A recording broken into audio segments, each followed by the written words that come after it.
Buenas noches, mis hermanos, que el Señor les bendiga rica, abundante y poderosamente. Bienvenidos a esta transmisión en vivo de Iglesia Comunidad Cristiana Shema. Que nos gozamos, mis hermanos, que usted esté aquí conectado en esta transmisión, en esta noche. Qué bueno que usted está con nosotros.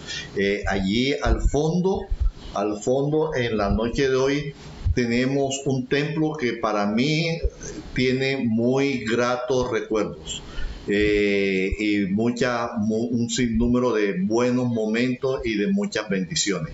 Ese es el templo de la Iglesia Bautista Central de Cartagena. Allí el Señor me dio la oportunidad, me dio la bendición de nacer en Él, en el Señor. Así es que les presento el templo de la Iglesia Bautista Central de Cartagena.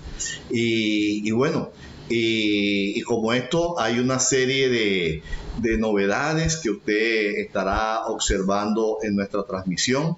A partir de hoy empezamos una sección que se llama Historias de la Biblia. Ya usted escuchó, en el día o en la noche de hoy nos basamos en Isaías capítulo 61, del versículo desde el 1 hasta el 3, y quien narra esta historia bíblica es el pastor Jorge Campo, a quien le doy muchas gracias, le mando muchas bendiciones, que nos permite compartir de lo que él comparte también en redes sociales y nos autoriza pues que estemos compartiendo aquí en la transmisión de Iglesia Comunidad Cristiana Shema.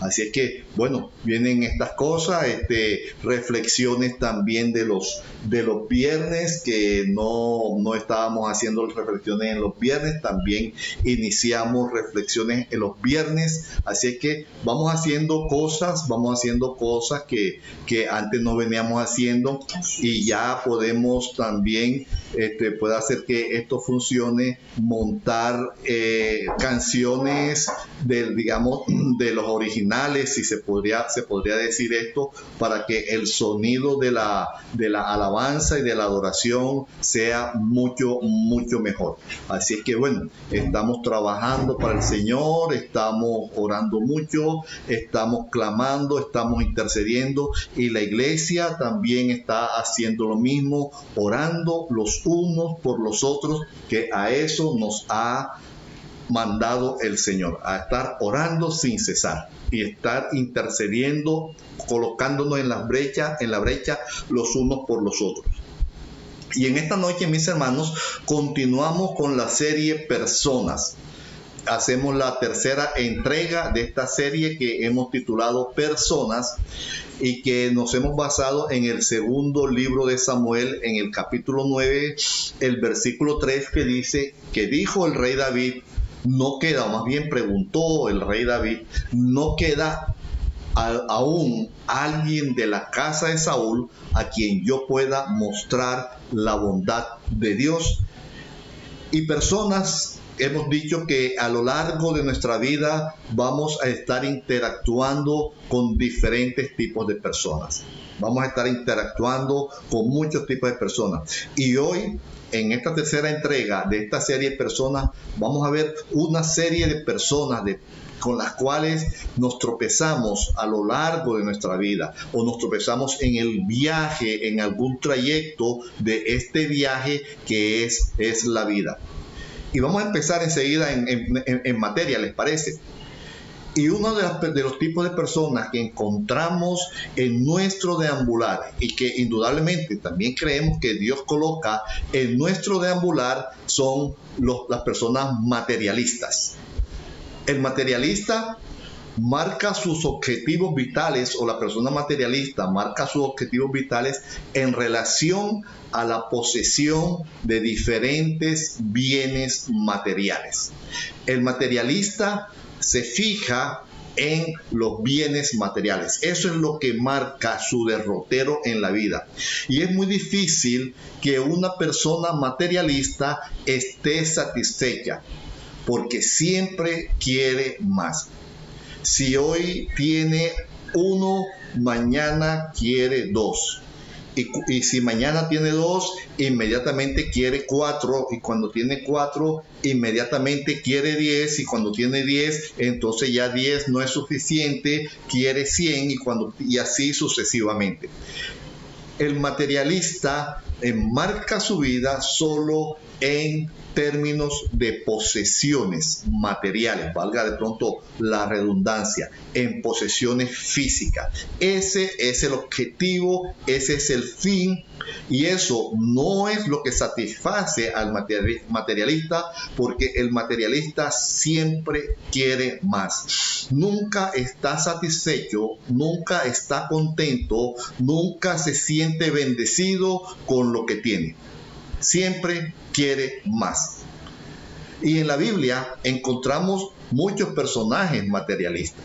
Hoy quiero hablar de uno en especial. Quiero hablar de Ananías.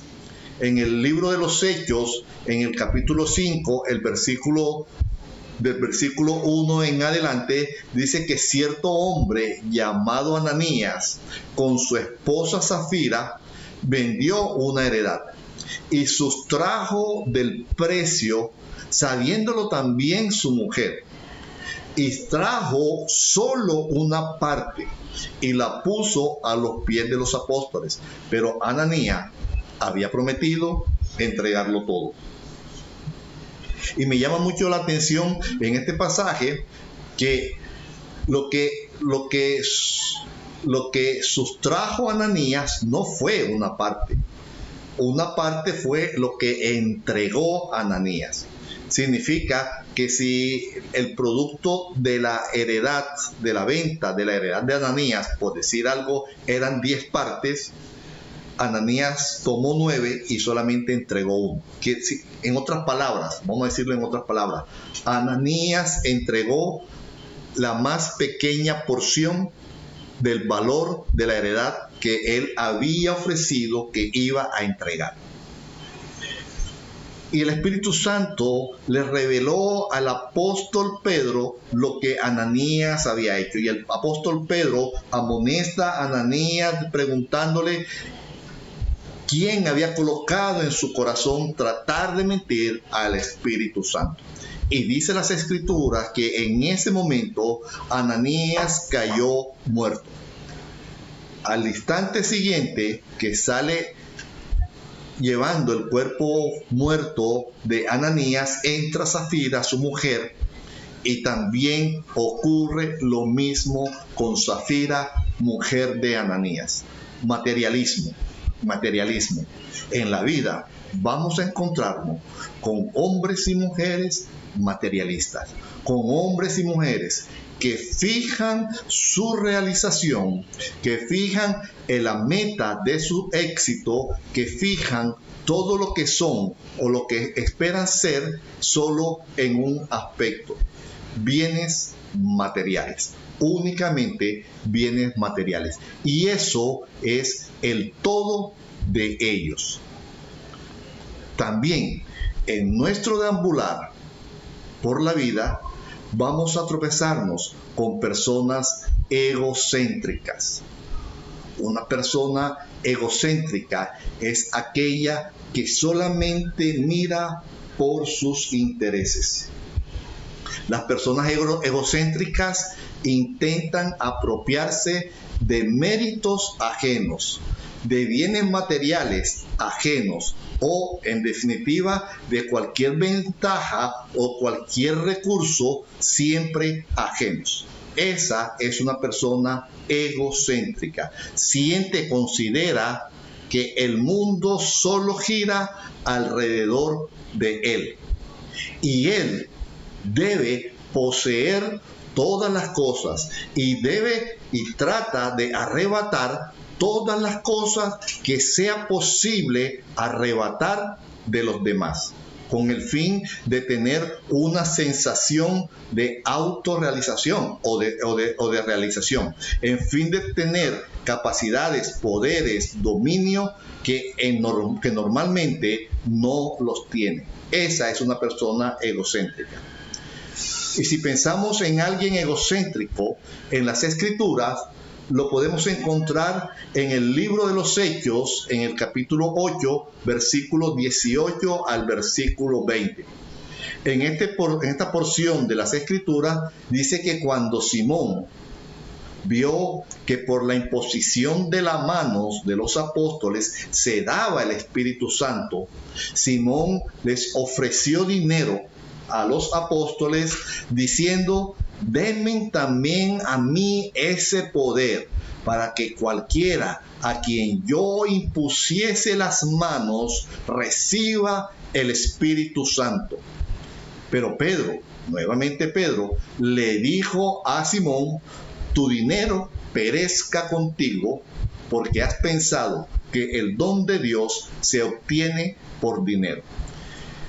Y hoy, en nuestro mundo moderno, en estos tiempos que vivimos, encontramos y seguramente conocemos muchos compañeros de viaje, muchas personas contemporáneas con nosotros que consideran que a través del dinero pueden conseguir el poder de Dios.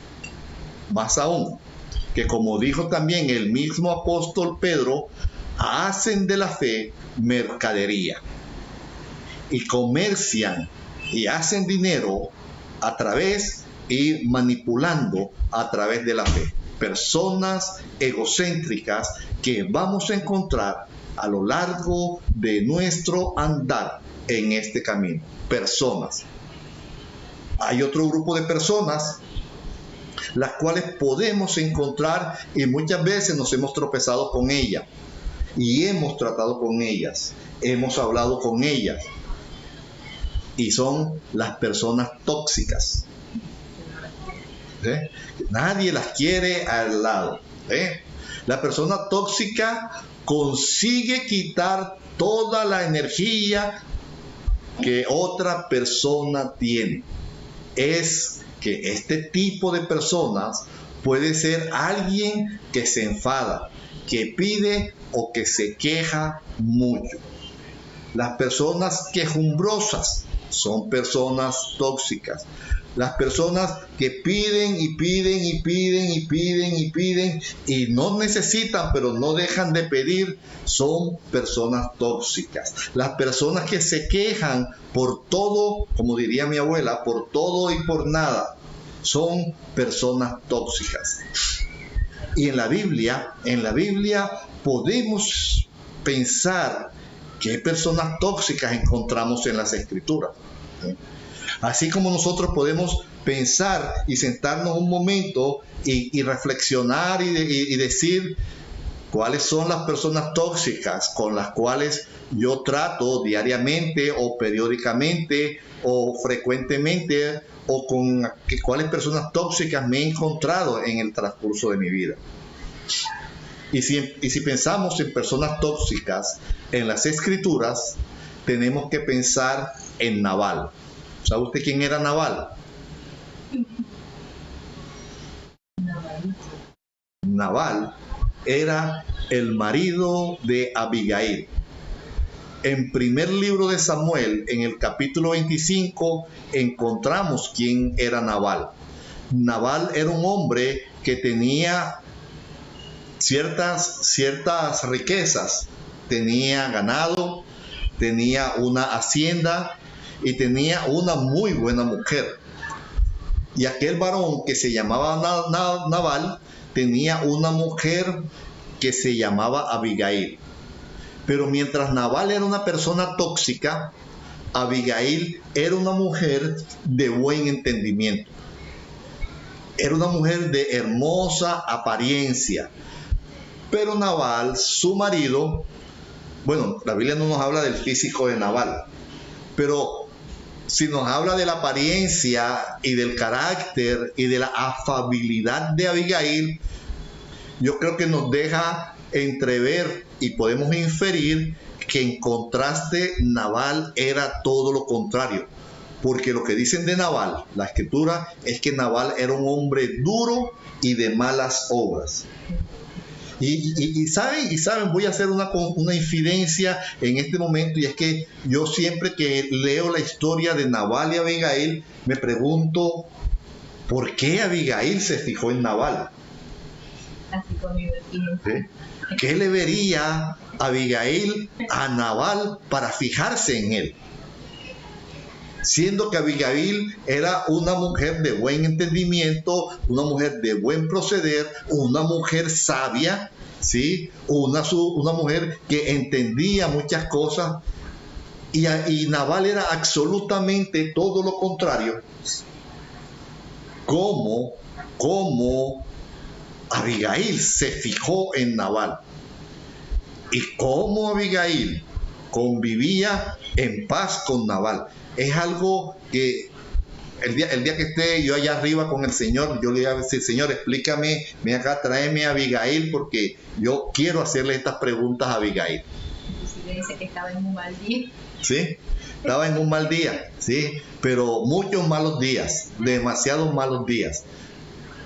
Así que, a pesar de eso, Dice que el amor es ciego. el amor es ciego, sí, el amor es ciego, por eso lo retratan así.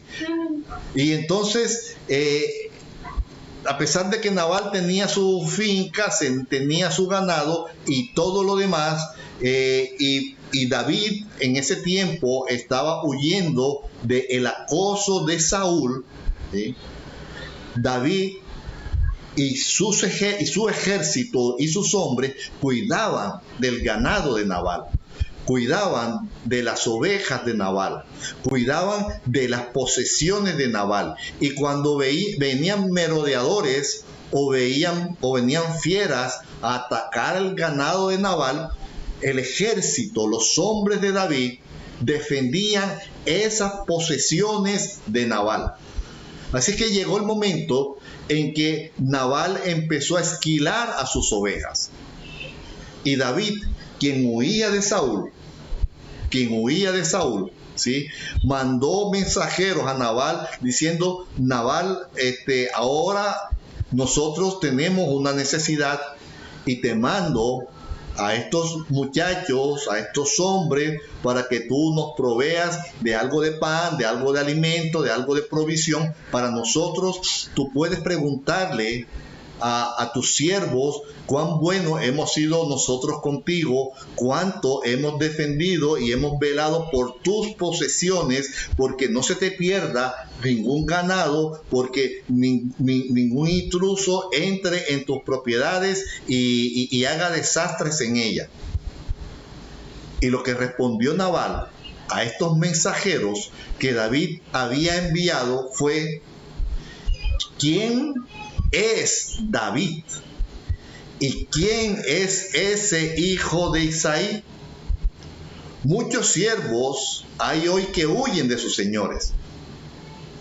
Y Nabal sigue diciendo: he de tomar yo ahora mi pan, mi agua y la carne que he preparado para mis esquiladores y darla a hombres que no sé de dónde son. Estas palabras mostraban a ciencia cierta, nítidamente, el carácter de Nabal.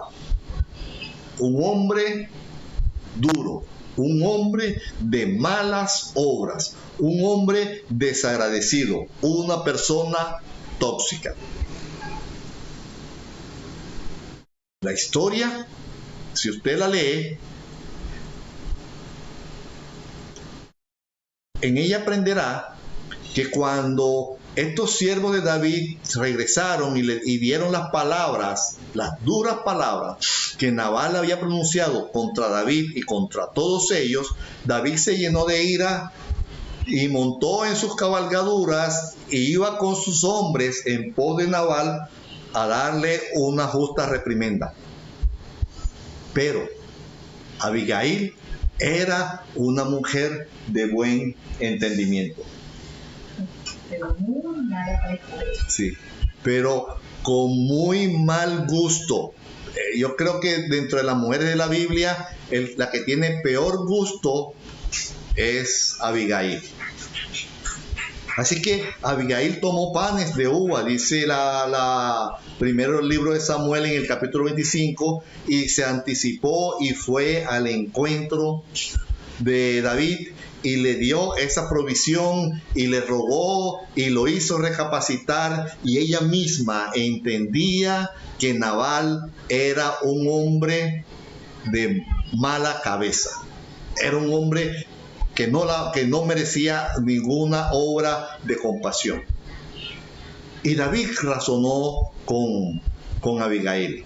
Y David razonó con Abigail y perdonó las travesuras de Nabal, vamos a decirlo de esta manera. Perdonó las travesuras de Nabal y no hizo nada. Nabal esa noche se emborrachó disfrutando de la buena esquila que habían hecho sus siervos y en la mañana falleció. Lucía dice porque ni tampoco después se quedó con David su segunda temporada, pero bueno. Sí. El consejo Bueno, de Lucía, sí. el consejo. Sí. Bueno, después Abigail fue la segunda o la tercera esposa de David. Bien. La segunda. Pero también encontramos personas íntegras. Así como encontramos estas personas tóxicas que no quisiéramos tropezarnos con ellas dos veces en la vida, encontramos personas que son íntegras. Personas que construyen su vida según una regla moral bien definida, bien establecida. La integridad acaba representando una forma de ser en la que los principios que tiene la persona son inviolables. Una persona que no tranza, que no vende, que no cambia sus valores. De esas personas íntegras encontramos mucho. Encontramos personas como Daniel y sus amigos, Sadrach, Mesach y Abednego. Encontramos personas como ellos, personas íntegras, que no negociaron sus principios. Personas íntegras que prefirieron ir al foso de los leones, pero no negociaron sus valores, no negociaron sus principios. Personas íntegras que prefirieron ir al horno ardiendo, pero no negociaron sus valores, no negociaron sus principios. Personas íntegras son las que se van a necesitar de ahora en adelante, o es las que va a necesitar el mundo de ahora en adelante, y las que vienen necesitando el mundo desde hace un tiempo para acá. Personas que no se vendan, personas que no negocien sus valores, personas que no busquen lo suyo propio, sino que miren por el bien colectivo, por el bien de la ciudad, por el bien del departamento, por el bien del país, por el bien del mundo. Personas que no violentan lo que ellas creen, que no las venden, que no las negocian, que son de una sola línea, que se paran en la raya y de allí no se mueven. Personas como Job, ¿sí?, al cual recordamos en Job capítulo 2 que Satanás le dice a Job, Dios le dice a Satanás, ¿no has considerado a mi siervo Job, que no hay otro como él en la tierra, varón perfecto y recto, temeroso de Dios, apartado de mal, y que todavía mantiene o que todavía retiene su integridad? A pesar de lo que a Job ya le había venido, Job mantenía, Job retenía, Job no negociaba su integridad. Job no atribuía en lo que le había ocurrido ningún despropósito alguno de parte de Dios. Y allí es donde se empieza a medir la integridad de un cristiano. Cuando ocurre una crisis en nuestra vida, no atribuirle a Dios despropósito alguno en esa crisis está en no preguntar por qué Dios me hace esto, o por qué Dios permite esto, o por qué esto me pasa a mí y no a fulano o a fulana de tal. La persona íntegra, el cristiano íntegro, no atribuye a Dios despropósito alguno en ningún momento. A pesar de que la persona más cercana a ti, sea quien sea, y en el caso de Job era su esposa, ¿sí?, lo incitó a que lo hiciera. Porque en el versículo 9 del capítulo 2, la mujer de Job le dice, ¿aún retienes tu integridad? Le pregunta, ¿aún retienes tu integridad? Y le dice, maldice a Dios y muérete. Pero Job mantuvo y retuvo su integridad. Personas íntegras necesitamos hoy en día. Personas íntegras necesitamos en el gobierno. Personas íntegras necesitamos en las instituciones públicas. Personas íntegras necesitamos en las instituciones privadas. Personas íntegras necesitamos en los barrios, necesitamos en las comunas, necesitamos en las alcaldías, necesitamos en todas partes. Necesitamos personas íntegras. La integridad que parta de la persona para que trascienda a la sociedad. No que del gobierno venga la integridad hacia la persona. Queremos gobernantes íntegros, pero no estamos dispuestos a ser ciudadanos íntegros. Queremos que el gobernante sea íntegro, pero en el contador de la luz tengo un puente para que me marque menos con el aire acondicionado encendido.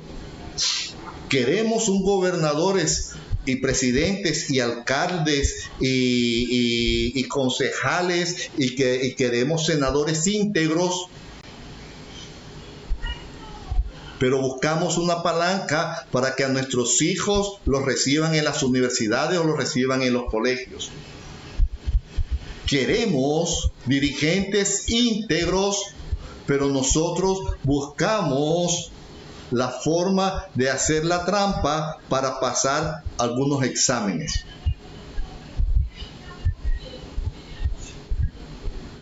Y nos miramos, como diría Jesús, o como dijo Jesús, la paja en el ojo ajeno, la falta de integridad en el ojo ajeno, y no miramos la falta de integridad en nuestro propio ojo.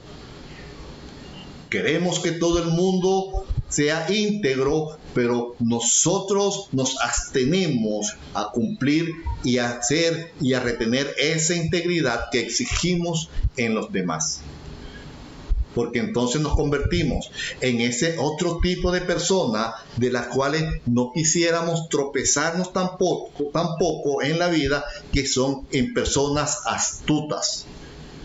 Porque la falta de integridad nos lleva a ser personas astutas. Los astutos son capaces de entender la lógica que encierran ciertas situaciones y que muchas personas no son capaces de interpretar. Y esta capacidad les puede llevar al éxito. Sí, les puede llevar al éxito. Y de hecho muchas personas astutas adquieren éxito gracias a esa capacidad que tienen, porque saben cómo sacar partido a las situaciones. De hecho, en Daniel capítulo 7 se habla que el anticristo, cuando venga el hombre de pecado, va a ser una persona supremamente astuta. Pero también podemos pensar en otro menos evidente, como está en segundo libro de Samuel, en el capítulo 13, los versículos del 2 en adelante, en el cual dicen que estaba Amón. Amón era uno de los hijos de David, angustiado, ¿sí?, porque Amón estaba enamorado de Tamar. Tamar era su hermana. Y Amón estaba tan angustiado que Amón no comía. Amón no vivía tranquilo. Amón no dormía en paz, porque Amón estaba obsesionado con Tamar. Pero había una persona, un amigo de Amón, que era astuto. Ese amigo que tenía, o falso amigo que tenía Amón, se llamaba Jonadab. Jonadab, dice la Biblia, era hombre muy astuto. Él no solamente era astuto, él era muy astuto. Entonces, Jonadab observó, porque él tenía lo que tienen las personas astutas, la capacidad de interpretar, la capacidad de fijarse en ciertas situaciones de las cuales los demás no se dan cuenta y que ellos sí tienen esa habilidad, tienen esa capacidad y la utilizan para sacar provecho propio. Así es que entonces Jonadab le propuso a Amón, le ofreció a Amón, le dio a Amón la solución, un plan perfecto para que él hiciera, para que Amón hiciera lo que deseaba hacer. Sí. Así que entonces Jonadab le dijo a Amón: hazte el enfermo, hazte el enfermo. Y le dices a David que mande a Tamar a tu casa para que te haga una sopita, un consomé de pollo, ¿ya? Un huevito en caldo, que eso revive a cualquiera. Finge que estás enfermo. Cuando David venga a visitarte, tú hazte el enfermo. Haz de cuenta, dile que tienes COVID y que te mande a Tamar a cuidarte. Y cuando venga Tamar a tu casa y estén los dos solos, tú allí puedes hacer todo con ella. Y Amón se dejó convencer de los consejos de Jonadab. Y eso trajo o conllevó a una tragedia familiar. Las personas astutas hay que cuidarse de ellas. Perdón. Podemos encontrar en nuestro deambular personas rebeldes. Los rebeldes son capaces de cuestionar la autoridad, muchas veces sin razón, y lo hacen con comportamientos inapropiados. Simplemente les encanta ir en contra de la autoridad. Y esta vez no le voy a mencionar uno, ni dos, ni tres, ni cinco personas. Les voy a mencionar un pueblo completo. Porque en Ezequiel capítulo 2, Dios le dice a Ezequiel: les hablarás, pues, mis palabras. Escuchen o dejen de escuchar, porque son muy rebeldes. Refiriéndose al pueblo de Israel. Son muy rebeldes. Así como Jonadab era muy astuto, los israelitas eran y siguen siendo un pueblo muy rebelde. Tan rebelde que no aceptan que el Mesías ya vino. Y para terminar, hay unas personas con las cuales quisiéramos compartir siempre.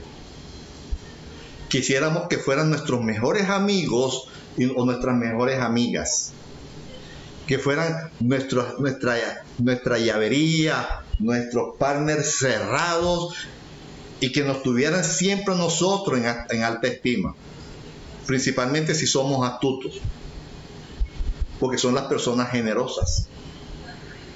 Las personas generosas, ¿sí?, las caracteriza algo, y es que comparten con los demás. Eso, compartir, dar a los demás, para ellos no es un problema, al contrario, es una bendición, es una oportunidad. Se quitan lo que tienen y se lo dan al otro, porque a ellos eso les encanta. Las personas generosas comparten con los demás sin ningún problema.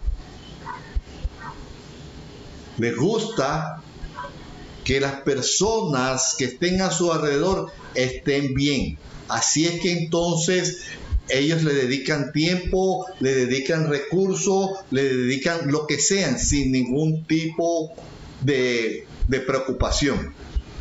Y sin duda, ¿sí?, tratan de ayudar a cualquiera, a todo el mundo. Pero no es fácil encontrar personas generosas en nuestro deambular. Son escasas. Son muy escasas.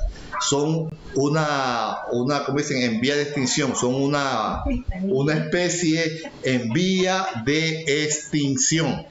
Así es que si usted tiene una persona generosa a su alrededor, cuídela, aliméntela bien, porque están en vía de extinción. Sí. Y también en esta oportunidad, para hablar de los generosos, no quiero hablar ni de una, ni de dos, ni de tres personas. Quiero hablar de un grupo de iglesias que eran generosas. Las encontramos en la segunda carta a los Corintios, en el capítulo 8 del versículo 1 en adelante. Cuando el apóstol Pablo le escribe a los Corintios, les dice: asimismo, hermanos, os hacemos saber la gracia de Dios que se ha dado a las iglesias de Macedonia, que en grande prueba de tribulación estaban. Sin embargo, la abundancia de su gozo y su profunda pobreza abundaron en riqueza de su generosidad. Las iglesias de Macedonia eran iglesias supremamente generosas. Eran iglesias que daban en abundancia y que se gozaban dando en abundancia. Era una iglesia, ojo, o una serie de iglesias que estaban en prueba, que estaban en tribulación, o sea que tenían necesidades. Dice Pablo que tenían una profunda pobreza, diciéndole ya en palabras de gobernadores colombianos, estaban en pobreza extrema. Sin embargo, a pesar de esa profunda pobreza, a pesar de esas tremendas tribulaciones que ellas estaban padeciendo, fueron iglesias que dieron en abundancia y que dieron con alegría y que dieron testimonio de esto, porque el agrado con el cual ellas dieron llevó a mostrar que dieron aún más allá de sus fuerzas. No solamente dieron lo necesario, dieron lo requerido, sino que dieron más allá de lo que se requería, más allá de lo que se pedía, más allá de lo que se necesitaba. Esas eran unas iglesias generosas o unas iglesias conformadas por personas generosas, muy a pesar, escúcheme bien, muy a pesar de la tremenda pobreza y de la gran necesidad y de las terribles pruebas y tribulación que ellos estaban padeciendo. Es que yo no doy porque yo no tengo. Mira lo que hacían las iglesias de Macedonia. Personas generosas. ¿Quieres convertirte en una persona generosa? Sigue el ejemplo de las iglesias de Macedonia. Iglesias con tremendas tribulaciones. Iglesias con una profunda pobreza. Una iglesia con grandes necesidades. Y seguramente las necesidades de las iglesias de Macedonia no solamente eran necesidades materiales, seguramente eran necesidades en todos los ámbitos. Sin embargo, su generosidad y el agrado con el que dieron fue motivo de exaltación, porque dieron más allá de sus fuerzas. Qué bueno que en esta noche hiciéramos una reflexión y dijéramos: ¿soy una persona generosa? ¿Soy un rebelde? ¿Soy del grupo de los astutos o de las astutas? ¿Soy del grupo de los íntegros o de las íntegras? Tóxico. ¿Soy tóxico o soy tóxica? ¿Soy de los egocéntricos o soy de los materialistas? ¿De qué grupo eres? ¿De qué grupo soy? Personas a nuestro alrededor. Que Dios te bendiga.